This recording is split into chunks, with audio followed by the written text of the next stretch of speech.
بسم اللہ الرحمن الرحیم۔ السلام علیکم ورحمۃ اللہ وبرکاتہ۔ جس نے لوگوں سے جتنا میل ملاپ رکھا اتنا ہی ان سے رنج دیکھے گا، کیونکہ ان کی طبیعت میں بغاوت اور ظلم بھرا پڑا ہے۔ خوشی کو دائمی اور ابدی نہ خیال کرو، کیونکہ جس کو ایک زمانہ خوش کرتا ہے اسے کئی زمانے رنج دیتے ہیں۔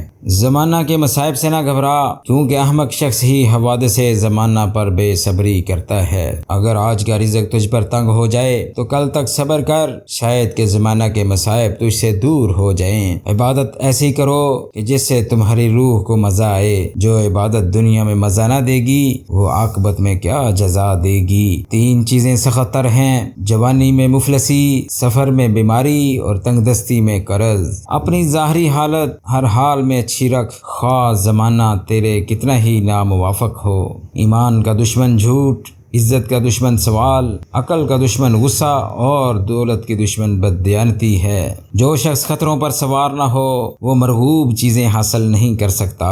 آدمی کو خود اس کی ذات کے سوا کوئی چیز نقصان نہیں پہنچا سکتی۔ قرض قطع محبت ہے اور محبت فرض ہے۔ وہ راز مخفی نہیں جس کی کسی عورت کو خبر ہو۔ غیر شخص اپنے سینے میں ایک دشمن لیے پھرتا ہے۔